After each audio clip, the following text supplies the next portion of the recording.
Is Ripple looking to become a bank in Japan and other countries? Well, they could be. We're going to take a look at some information today, and I'm going to give you what I know to be true, but we're also going to take a look at what the speculation is online. I also have a ton of clips and information around XRP and XRP's price, the internet of value. Here we come. Should be a pretty jam-packed video, but we got to start here, right? Ripple's regulated infrastructure will likely expand globally through partnerships. And so Yoto here, Ripple becoming a bank is not limited to the United States. It's just that the United States is the first. So that is a pretty bold statement. Now, when I look at other countries, has Ripple done anything to apply and gone down that road? This is what I wanted to research. Ripple is moving toward operating a fully regulated bank entity in the United States. But so far, there's no public confirmation that they have applied for and obtained banking license or charters in multiple countries.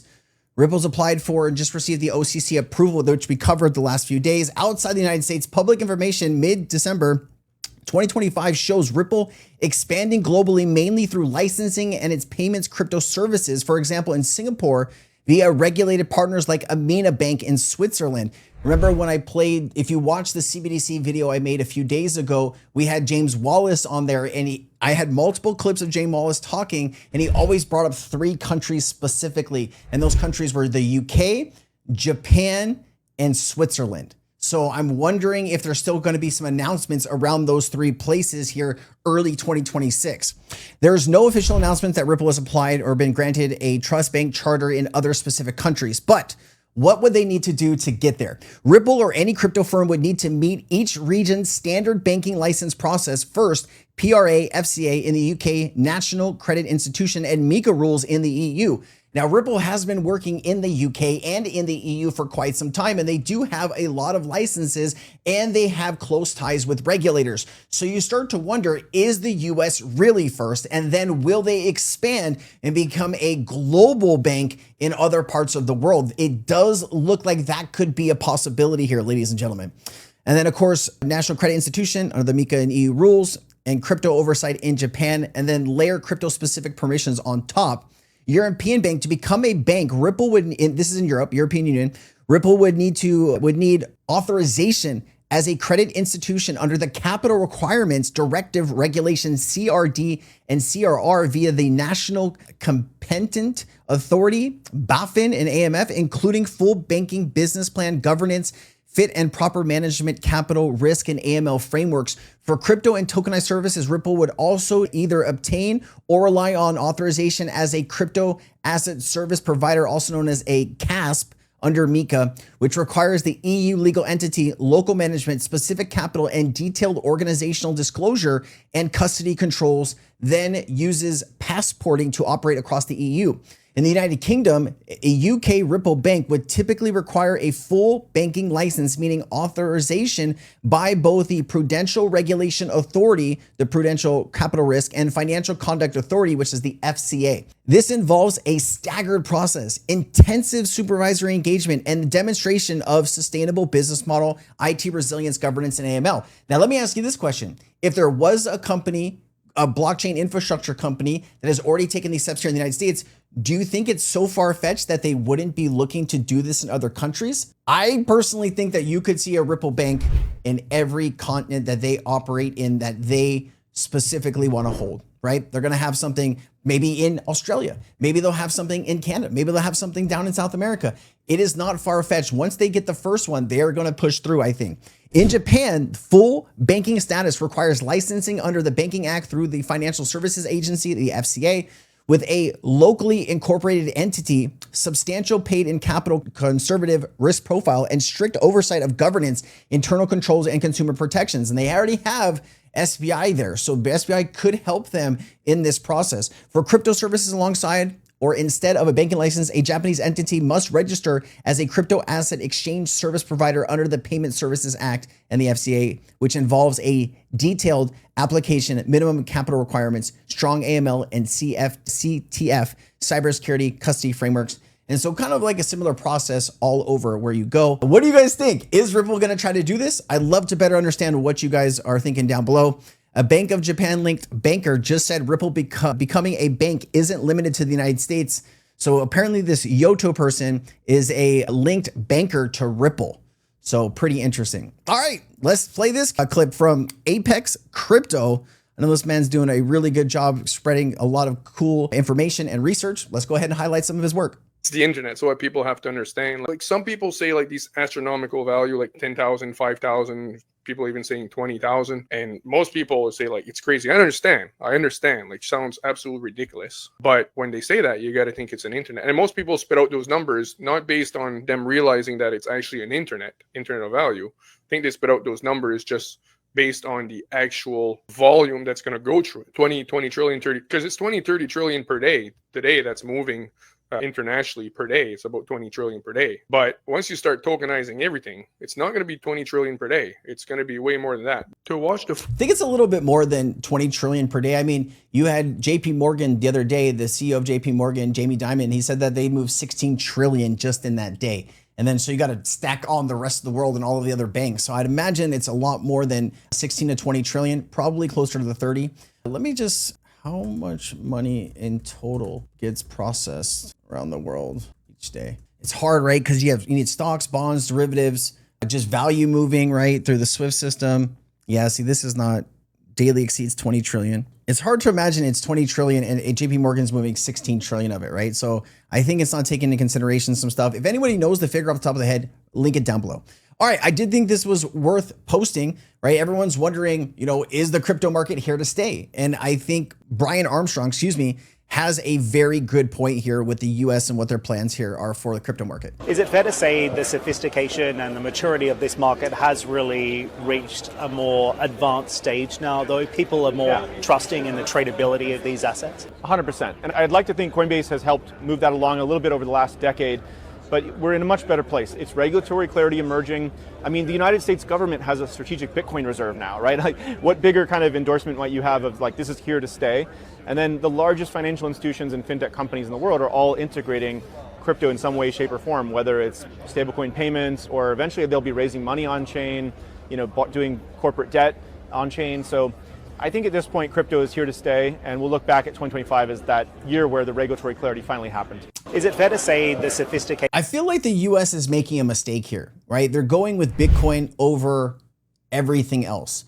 And I think we've kind of gotten to the point where people are brainwashed that Bitcoin is this technology that's going to service the world, but really it's not Bitcoin, right? We know that the XRP ledger and HBAR and Chainlink, like that is the real infrastructure for the new financial system. Bitcoin is not.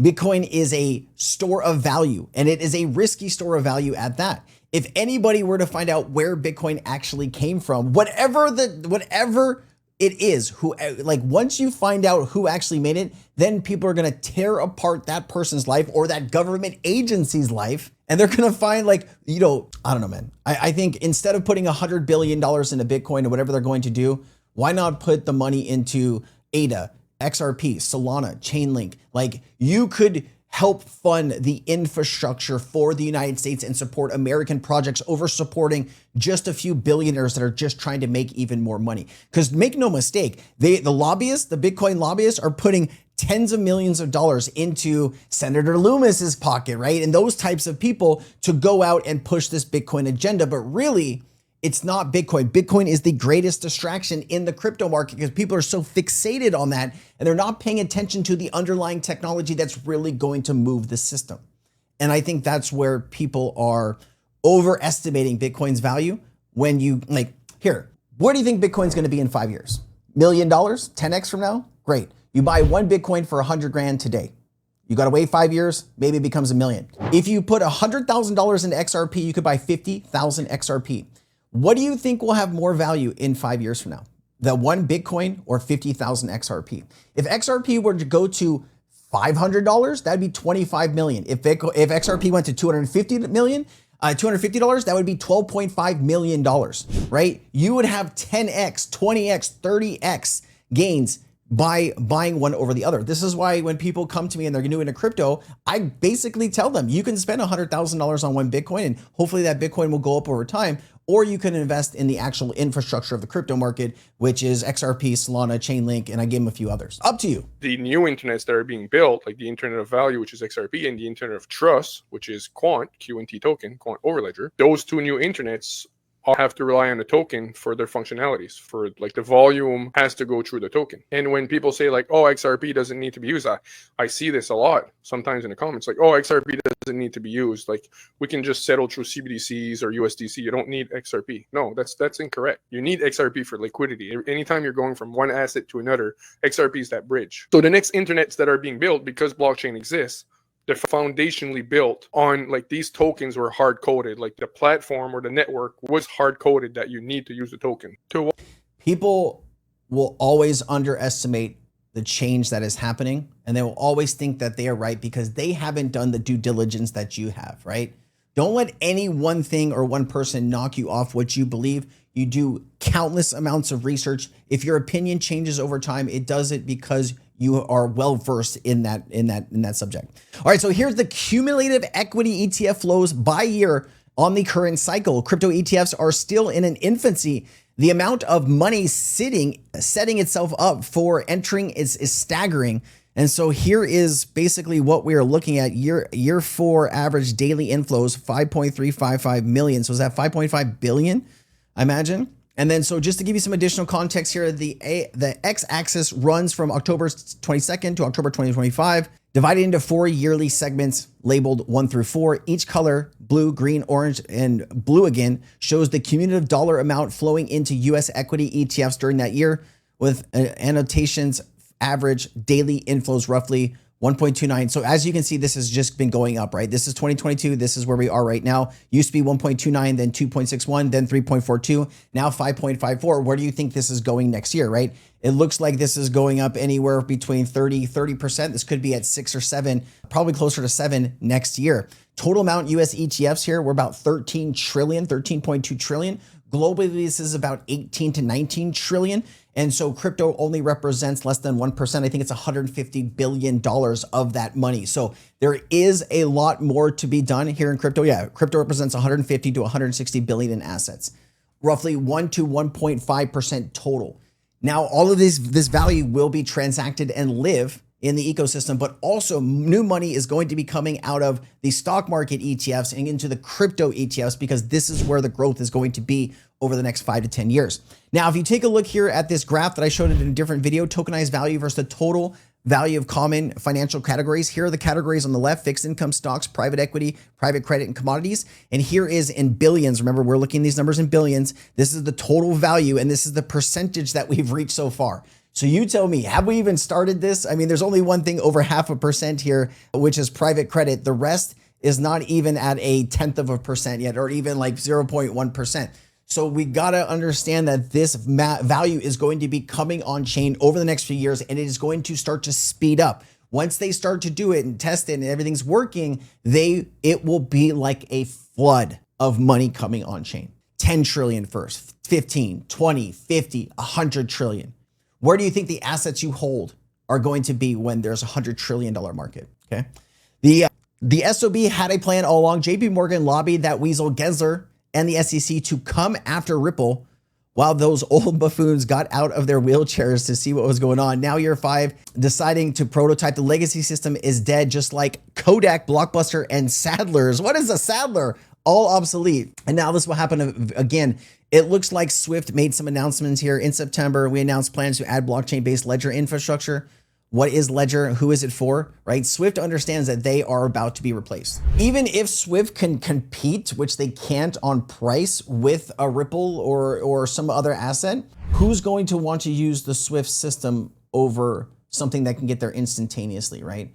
You're still like, you're going through all of these extra middlemen that are all trying to collect their fees, or you can just send it directly using this one system. You know, it's one of those things that, I don't know if you have a Kodak or a Blockbuster or a Sadler's where you live, right? If you're around the world, you probably don't know what those stores are, but just remember maybe back 10, 20, 30 years ago, some stores that were really big in your area, your neighborhood, your town, your state, whatever it is.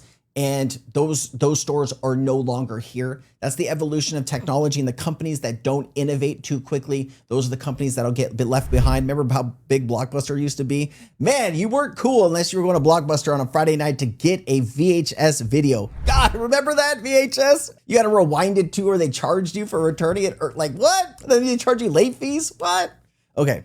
We're getting off track. What is Swift's post about? Swift recently announced it's building a blockchain-based shared ledger developed by Consensus and more than 30 banks. I'm sorry, just they could have gone to Ripple or HBAR or any legitimate company, but they go to Consensus? December 12th tweet in a screenshot is promoting the initiative and explaining that the ledger will act as a shared real-time record for transactions. I would love to see Swift just get mollywopped by the new technology, right? I know Ethereum is going to be here. It's not going to go anywhere, but I would still like to see XRP on top of Ethereum. I'd like to see XRP on top of Bitcoin as well. And I do think those days are coming. Chad says, it is not to be missed that the funds are settling within hours after close and acquiring the necessary XRP by early to late evening. It's no longer T+2, trade plus 2 days, or even T+1, trade plus 1. It's same day settlement. The next step is instantaneous real-time settlement, 24/5 trading.